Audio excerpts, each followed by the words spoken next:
Dan balasan suatu kejahatan adalah kejahatan yang serupa. Maka barang siapa memaafkan dan berbuat baik, maka pahalanya atas tanggungan Allah. Sesungguhnya dia tidak menyukai orang-orang yang zalim. Quran Surat Asy-Syura ayat 40.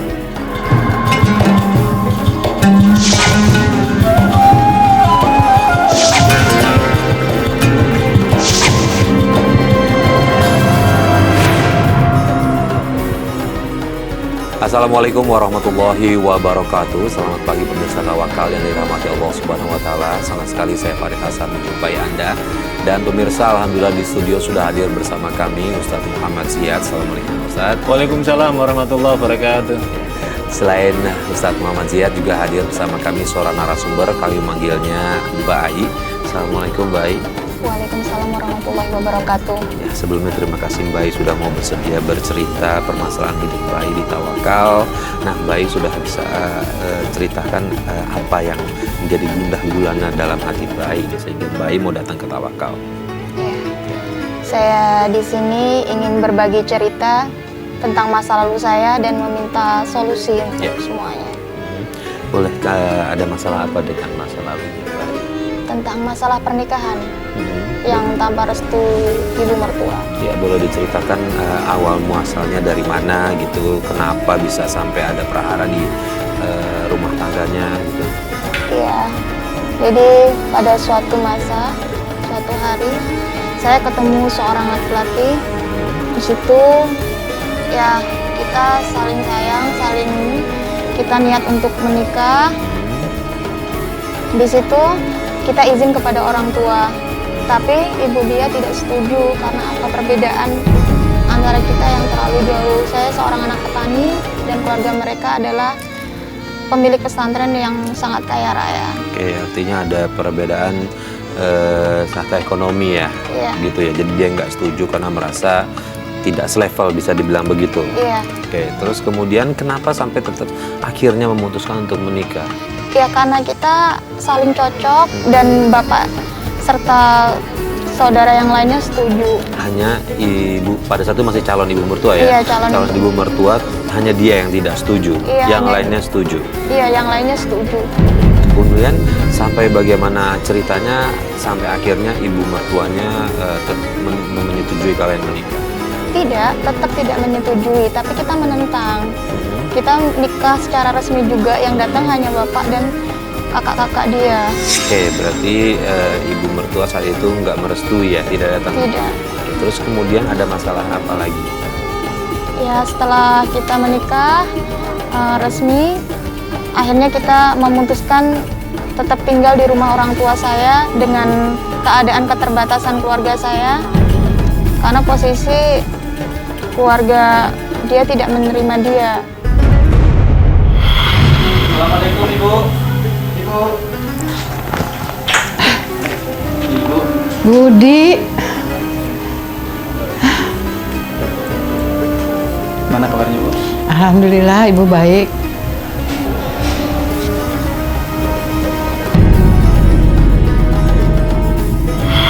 Ini siapa Budi? Ini pacar saya Bu.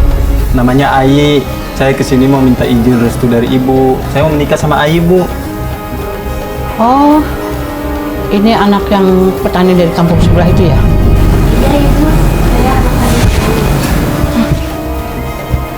Enggak, ibu nggak akan ngerestuin kamu menikah dengan dia. Harusnya kamu itu kalau mau mencari calon istri yang sederajat dengan kita. Tapi saya mencintai Ai Bu. Kamu perempuan nggak tahu diri. Bisa-bisanya kamu menyukai anak saya. Sekarang juga kamu keluar dari rumah ini. Ibu jangan menghina Ai Bu. Kamu membentak ibu. Sekarang kamu keluar dari rumah ini. Ayo keluar.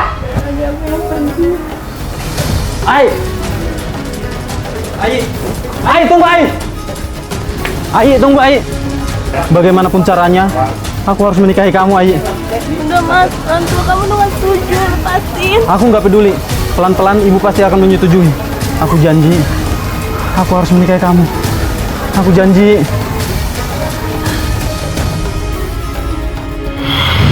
keluarga dia tidak menerima dia, dalam arti kata ibunya yang tidak menerima dia. Iya. Oke, Pak Ustadz, ada satu pertanyaan dulu yang saya mau tanyakan ke Pak Ustadz nih. Boleh nggak sih kita menolak hubungan orang yang ingin menikah hanya berdasarkan karena perbedaan materi, Pak Ustadz?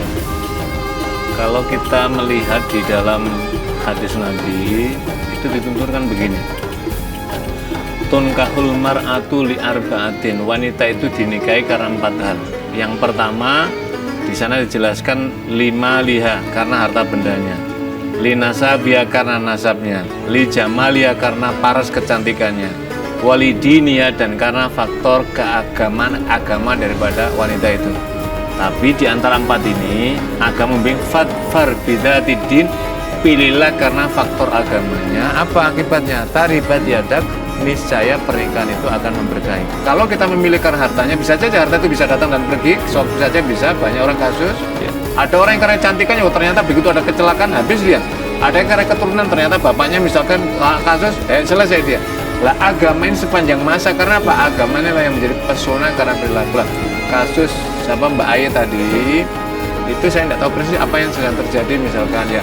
Ya saya kira manusiawi ketika ada orang misalkan wah ibunya nggak setuju, tapi harus digarisbawahi bukan itu yang utama. Misalkan Imam Syafi'i rahimahullah misalkan menjelaskan kalimat kafafan sekufu itu adalah ada yang menjelaskan karena sekufu karena semua sepakat karena faktor agama, sekufu agamanya sepemahaman dan seterusnya, jadi tingkat kedalaman agamanya. Nah karena inilah saya kira menjadi patokan utama lah. Kalau tadi mungkin perlu kesabaran saya kira, mungkin juga karena mencintai anaknya yang berlebihan sehingga seperti itu. Ya, Mbak, lalu bagaimana reaksi dari suami ketika tahu nih kalau ibunya nggak setuju? Ya, saya tetap menentang, dia juga kekeh karena apa? Kita juga sebelumnya udah ada kesepakatan. Kesepakatan dengan? 3 perkara sih. Jadi karena aku kan tahu ibunya nggak setuju, jadi aku ada kesepakatan di situ. Andaikan yang pertama, andaikan nanti setelah menikah dia dapat tawaran untuk menikah lagi, itu dia akan milih saya apa pilihan ibunya. Yang kedua, andaikan dia tetap menentang, tetap memilih pilihan ibunya, saat itu juga aku minta cerai karena aku nggak sanggup dimadu. Yang ketiga, ya apapun itu ya intinya cerai karena nggak bisa. Ibunya suami tahu ada perjanjian itu? Tahu, dan aku juga intinya pokoknya kalau cerai juga hak asuh anak milik aku. Milik Mbak. Oke. Pak Ustadz, ada perjanjian antara Mbak Ayi dengan calon suaminya nih Pak Ustadz. Kemudian boleh nggak sih sepasang kekasih membuat perjanjian seperti itu nih sebelum dia menikah? Iya. Ini Mas Farid, ini memang unik dan menarik dalam kajian hukum Islam kasus ini. Tapi ini bukan yang pertama, tapi sudah sering. Ini sesungguhnya apa? Kenapa perjanjian ini muncul? Itu lebih kepada begitulah visi dalam berumah tangga seseorang yang sudah terlalu kompleks dalam kehidupannya diatur sedemikian rupa. Bagaimana pandangan agama? Maksudnya agama tidak melarang sepanjang tidak ada ketentuan agama yang dilarang. Biasanya orang mengikat itu lebih kepada masalah perdata, tidak sampai menyangkut aspek takdir Tuhan. Takdir Tuhan tadi kan misalkan nanti kalau bercerai punya anak itu kan terlalu jauh, menikahnya belum kok sudah memikirkan nanti kalau punya anak, itu kan berlebihan. Tapi kalau misalkan menyangkut masalah perdata, masalah harta benda yang dibawa masing-masing, itu saya kira mungkin masih bisa difahami dan hukum Islam tidak melarang. Itu berarti kan tingkat tafahum pemahaman dan komitmen antar istri masih saling meragukan kan.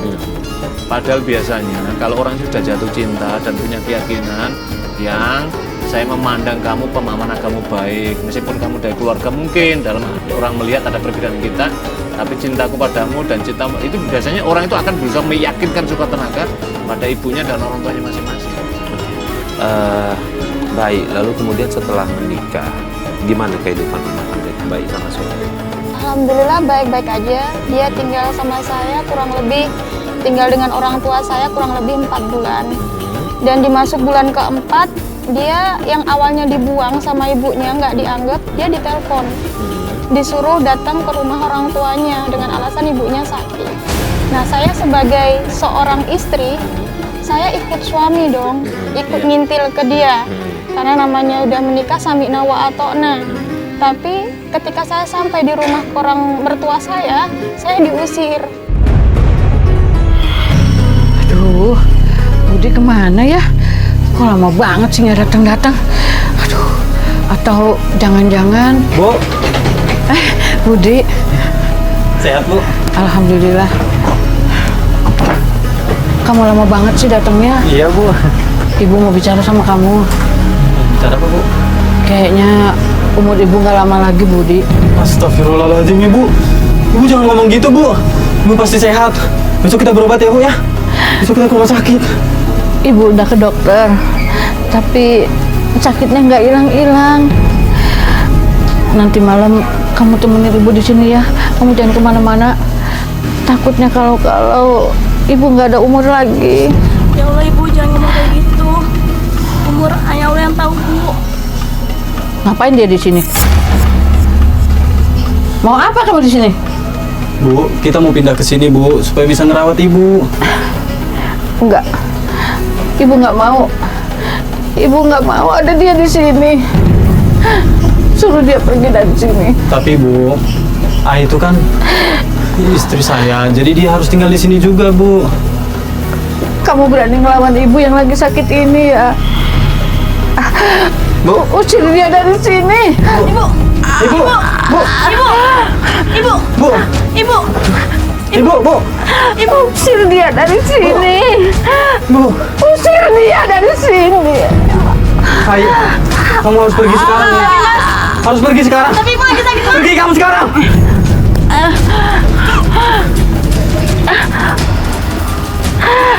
Bu, Ibu, Bu nggak apa-apa Bu. Bu, Saya nggak boleh hanya suami saya yang diterima di sana. Saya disuruh pulang. Ya udah dengan rasa kecewa saya ya udahlah sabar gitu. Saya pulang ke rumah orang tua saya. Tapi dengan saya meminta tolong, bukan saya menuntut, tapi meminta tolong. Seenggaknya kamu tetap ngurus orang tua, Mas nggak apa-apa. Tapi seenggaknya seminggu sekali datang jenguk aku sebagai istri kamu di rumah orang tua aku karena aku posisi nggak bisa ikut kamu. Dia melakukan itu seminggu sekali pulang ke rumah. Awalnya iya, Awalnya sampai berapa lama? itu sampai 1 bulan aja sampai saya positif hamil. Setelah itu dia nggak ada kabar, yang katanya terus sibuk dan sibuk. Dia nggak pernah sama sekali pulang ke rumah. Enggak, alasannya sibuk. Alasannya sibuk aja. Ada nemu alasan lain? Ya sibuk ngurus orang tua sakit. Pak Ustadz, baiklah misalnya seorang suami berbakti sama ibunya, bisa dikatakan begitu. Tapi bagaimana hukumnya dengan dia tidak sama sekali menyentuh istrinya nih Pak Ustadz, menjenguk tidak, memberikan kabar tidak, gitu. Sementara dia tinggalnya terpisah dengan istrinya. Gini Mas Farid, kalau kita lihat ada beberapa kewajiban yang melekat pada seorang laki-laki. Yang pertama, saya Mas Farid, ini ketika sudah berkeluarga, seorang laki-laki ketika sudah berkeluarga maka ada 4 kewajiban yang harus dia pikul. Yang pertama adalah kewajiban dia kepada istrinya, perempuan kan. Yang kedua kewajiban dia kepada ibunya dia mengandungkan berarti. Yang ketiga adalah kewajiban dia pada saudara perempuan dia. Yang keempat adalah kewajiban dia pada keponakan-keponakan perempuan. Apa maknanya? Maknanya adalah apa? Bila ada 4 ini, misalkan istrinya, mohon maaf ini ada syariat yang dia dilaksanakan, maka dia berkewajiban untuk menasihatinya, untuk mengarahkannya. Pada ibunya juga seperti itu. Kepada saudara perempuan juga itu. Termasuk juga kalau ada kemampuan yang lainnya, misalkan ekonomi apa, 4 ini harus ikut dipikirkan. Karena itulah seorang suami ketika menikahi seorang istri ketika menikahi dengan seorang suaminya, maka dia harus mengetahui ada 4 kewajiban yang melekat di pundak pada suaminya. Jadi misalkan suaminya ketika ada rezeki lebih kemudian membantu pada ibunya, maka istri nggak boleh melarang. Membantu pada saudara perempuan yang memerlukan pertolongan, maka tidak boleh.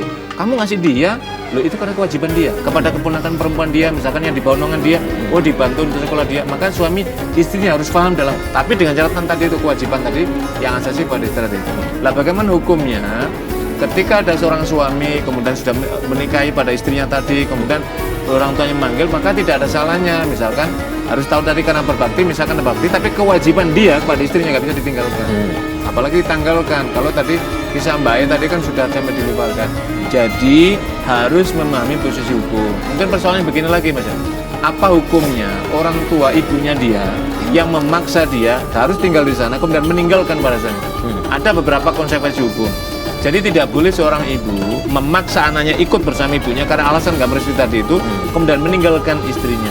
Karena apa? Ketika sudah ijab kabul itu sudah membawa ikatan misakon golito yang sangat kuat di hadapan Allah SWT, maka dia berarti sudah ada kewajiban pada dia.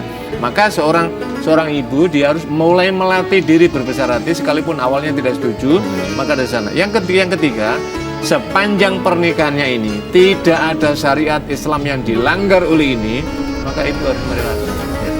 Meskipun dengan berat hati. Oke, baik.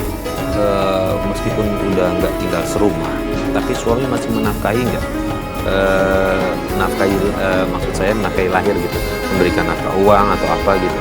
Nafkahin, bukan saya ngilang-ngilangin pemberian dia, tapi ya hanya nominal. Saya syukurin kok gitu, nggak pernah saya nuntut, ya hanya nominal 100-200 ribu, karena saya juga bekerja. Kemudian sampai berapa lama Mbak pisah rumah sama suami? Ya, sebulan 2 bulan setelah dia pindah sama orang tuanya. Terus saya juga berpikir dong Mas, karena kan saya juga di situ udah mulai hamil sekitar 5 minggu. Akhirnya saya izin ke suami, gimana kalau saya kerja merantau tempat saudara saya di Kalimantan gitu, dan suami juga mengizinkan. Suami mengizinkan. Oke, setelah diizinkan ada apa yang terjadi di sini? Ya saya pergi ke Kalimantan merantau di sana. Sampai saya hamil 8 bulan, baru saya pulang karena untuk kelahiran.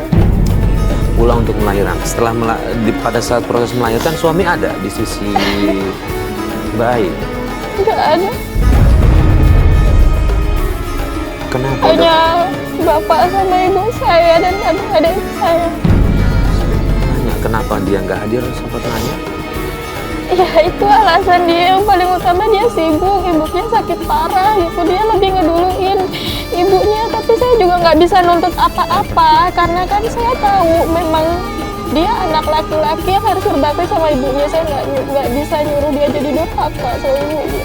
Sampai suaminya nggak menemani nih Pak Ustadz pada saat proses persalinan, padahal itu anak kandungnya sendiri. Jadi gini Mas Farid, saya kalau lihat kisah Mbak Ai ini sudah masuk kategori begini. Tadi kan ada kalimat begini, saya tidak menghalangi suami saya berbakti kepada ibunya, saya juga tidak ingin suami saya durhaka kepada ibunya. Saya kira ini adalah sudah merupakan salah satu pikiran keagamaan yang bagus, bisa menempatkan mana yang menjadi kewajiban dan hak apa itu bakti daripada suami kepada ibunya.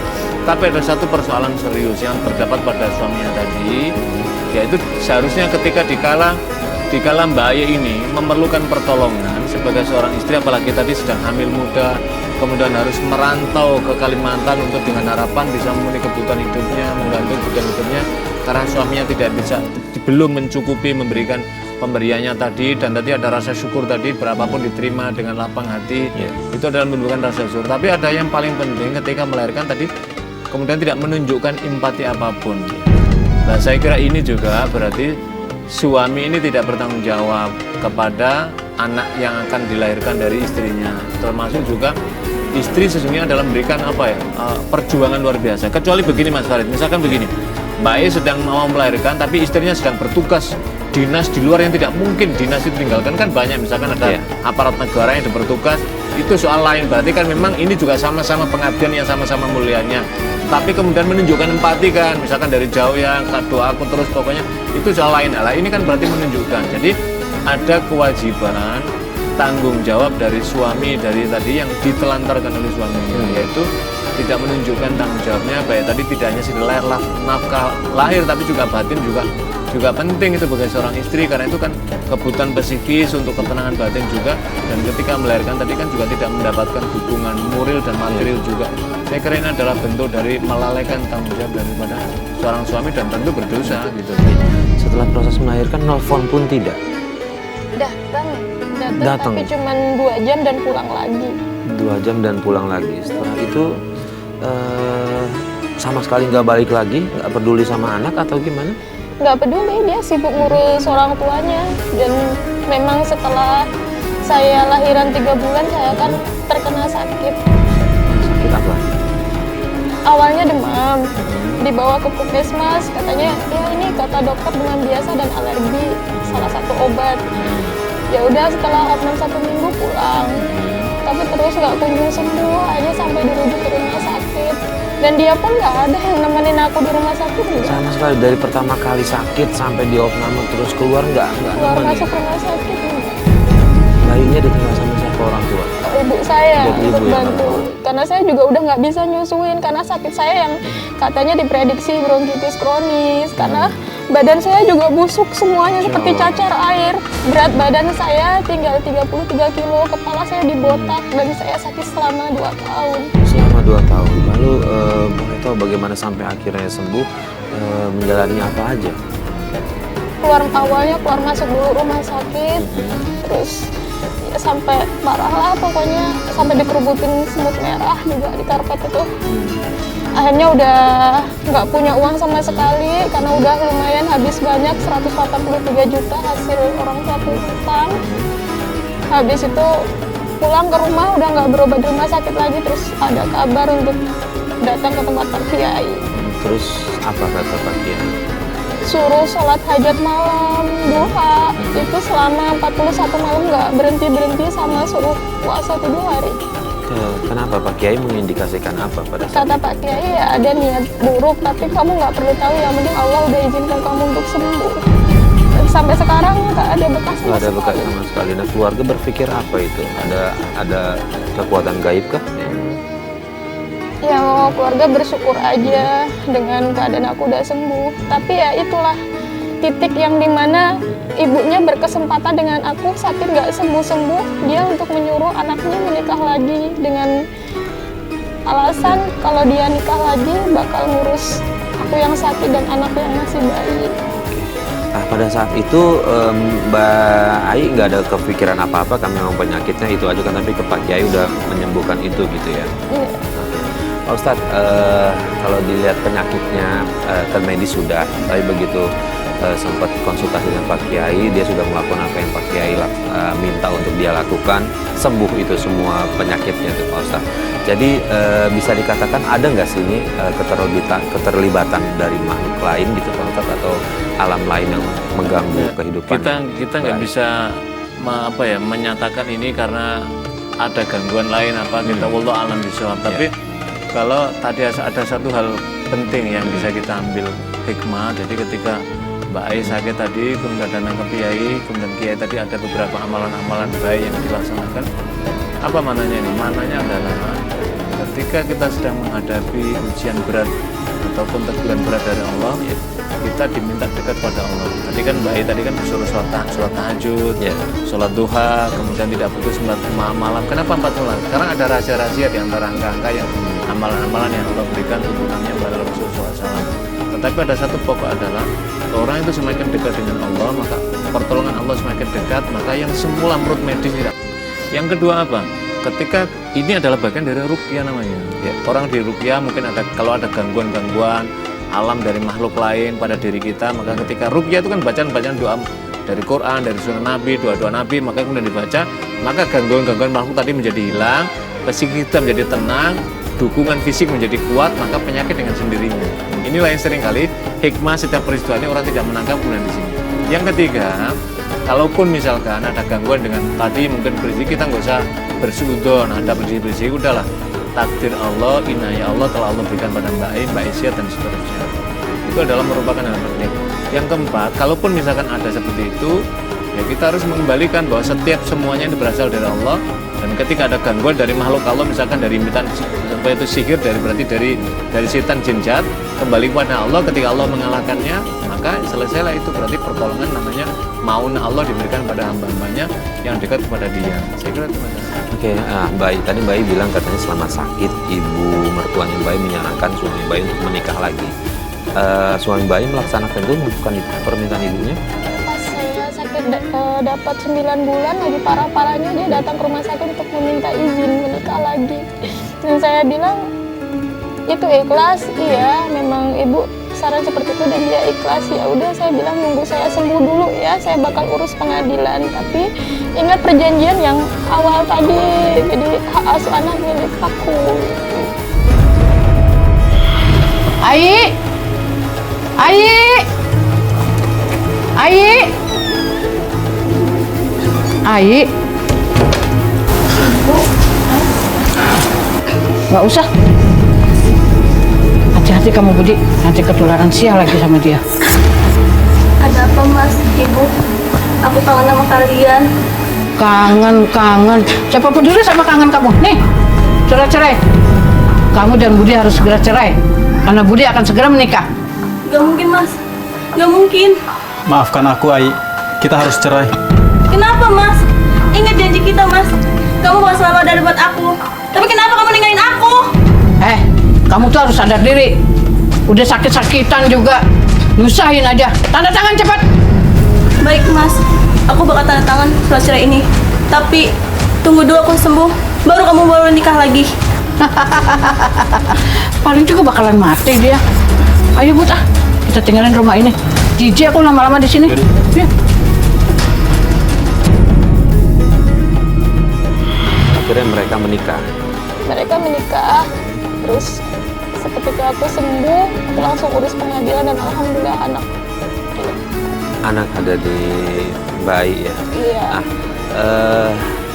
Setelah mereka menikah lagi, Mbak Ai ada kontak-kontakan kah dengan suami? Karena kan ini walaupun bagaimanapun anak kan tetap anak gitu, nggak ada bekas anak. Enggak, bahkan apalagi untuk nafkah ke anak, sampai detik ini dia juga nggak peduli. Bahkan yang uang yang buat aku berobat sampai 183 juta juga aku berjuang balikin sendiri, kelar di Februari tahun ini. Tahun Mas. ini. Oh, Ustaz, sudah bercerai, anak suaminya ini berhenti memberikan nafkah ke anaknya nih, Pak Ustaz. Kalau ada seorang suami dan menceraikan istrinya, lalu ada keturunan di antara dua pasangan ini punya anak, maka suami memang tidak ada kewajiban kepada istrinya kan setelah beberapa bulan selanjutnya. Tapi ada kewajiban yang melekat pada seorang ayah kepada anaknya dan bisa dipungkiri. Bagaimana hukumnya ketika orang ayah yang sudah bercerai pada ibunya dan punya anak tidak menafkahi, hukumnya berdosa. Jadi kalau ada, karena apa? Dia melakukan kedoliman atas tanggung jawab dia, apalagi anaknya itu binnya kepada dia. Harus diingat anaknya itu bin pada dia. Yang kedua, orang seringkali, mohon maaf para pemirsa, ada hal yang dilupakan. Jadi ketika ada ayah kemudian melupakan, dia lupa bahwa suatu saat ayahnya ini akan masa tua, dan ketika tua dia akan pada saatnya Allah akan mencapai untuk meninggal. Kepada siapa dia meminta bantuan?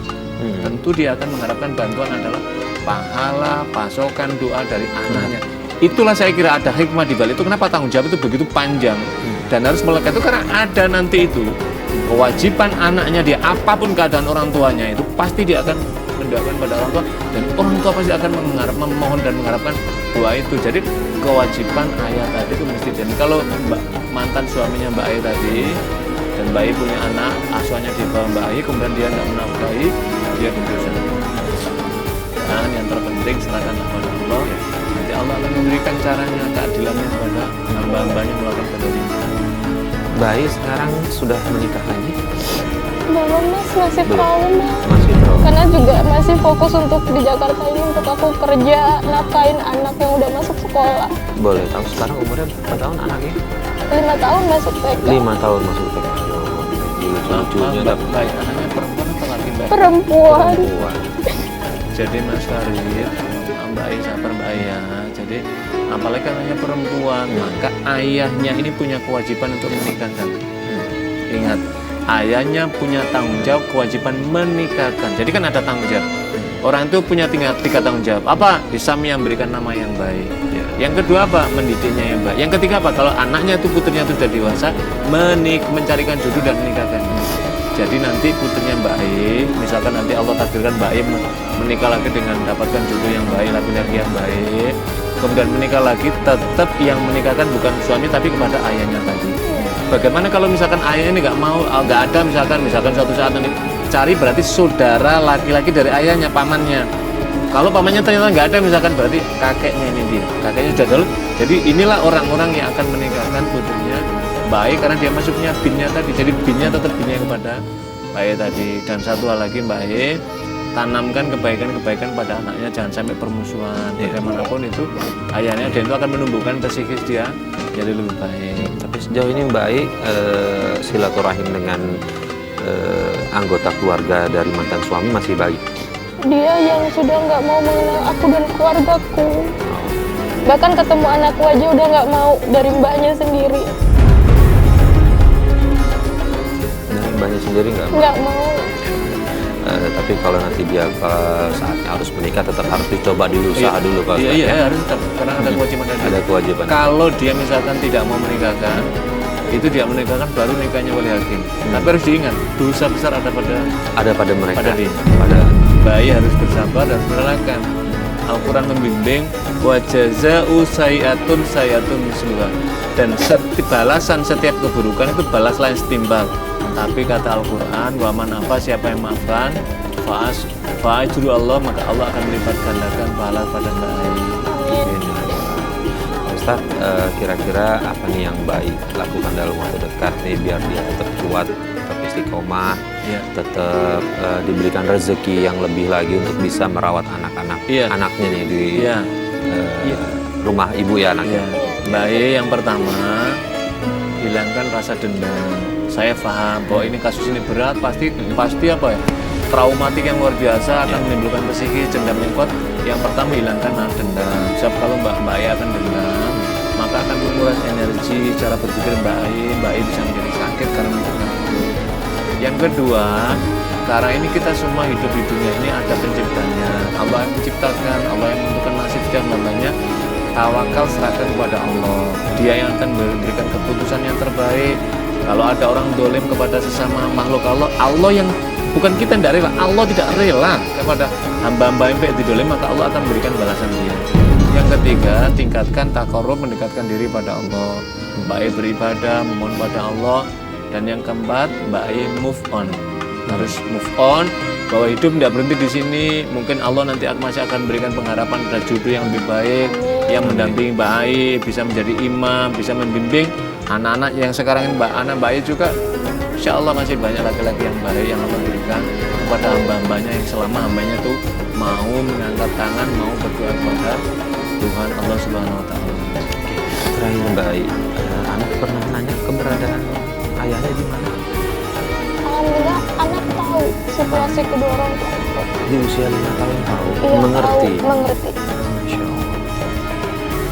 Artinya tanpa ayahnya pun dia Alhamdulillah bersyukur bisa. Mudah-mudahan, tapi tetap pesan saya sama Pak Ustadz, jangan memberikan informasi yang tidak baik tentang ayahnya, tetap selalu kasih yang baik. Insya Allah mudah-mudahan tetap mendapatkan ayahnya terketuk nih hatinya Pak Ustadz untuk bisa memberikan nafkah, setidaknya memberikan contoh yang baik sama anaknya nanti. Satu lagi Mbak Ai, yang terakhir, jangan sampai kita mendidik anak kita menanamkan kebencian pada ayahnya. Sebab suatu saat anak itu perlu teladan ya, apapun keadaan biarlah Allah yang mendidik. Yang penting di memori anak itu terbaik ini untuk manfaat psikis anak Mbak Ai. Ketika anaknya Mbak Ai tumbuh baik, Mbak Ai yang akan mendapatkan manfaat juga. Pak Ustadz, terakhir dari kasus yang menimpa Mbak Ai ini, benang merahnya apa yang bisa diambil, pelajaran yang bisa kita ambil? Iya, yang pelajaran yang pertama adalah ketika kita hendak mau memutuskan pernikahan, kita harus ingat pernikahan itu menikahkan dua keluarga besar. Maka mudah-mudahan serestu dari masing-masing, seperti itu penting. Yang kedua, ketika seorang laki-laki sudah memutuskan pilihan hatinya kepada seorang wanita, maka harus mengkokohkan tanggung jawab. Pertama, Anda tidak sedang menikah semata-mata mengambil seorang anak manusia beranak seorang wanita, tetapi Anda sedang mengambil amanah Allah Subhanahu Wa Taala. Itu berarti tanggung jawabnya sangat besar. Yang ketiga, bagi seorang suami yang ketika sudah memutus hubungan pernikahannya dengan istrinya dan dia punya anak, maka Anda harus punya kesadaran bahwa Anda punya kewajiban kepada anak Anda. Boleh Anda mengatakan bahwa dia mantan istri saya, tapi kita tidak pernah bisa mengatakan dia mantan anak saya. Tidak. Di hadapan Allah, Anda punya tanggung jawab dia sampai dia nanti menikah, maka berarti barulah tanggung jawab itu. Yang keempat, ketika Anda sedang memusuhi mantan suami Anda dan Anda punya anak pun Anda akan memusuhi, yakinlah bahwa suatu saat Anda akan memerlukan bantuan anak Anda. Apa? Doa inilah yang akan meringankan kita agar kita siksa kita di hadapan Allah SWT pada yaumil akhir. Maka karena itu tetaplah berbuat baik kepada siapapun, apalagi pada anak keturunan kita. Baik, terima kasih Ustaz Muhammad atas tausiahnya dan juga masukannya untuk Bayi. Dan Bayi mudah-mudahan ke depannya jauh lebih baik lagi.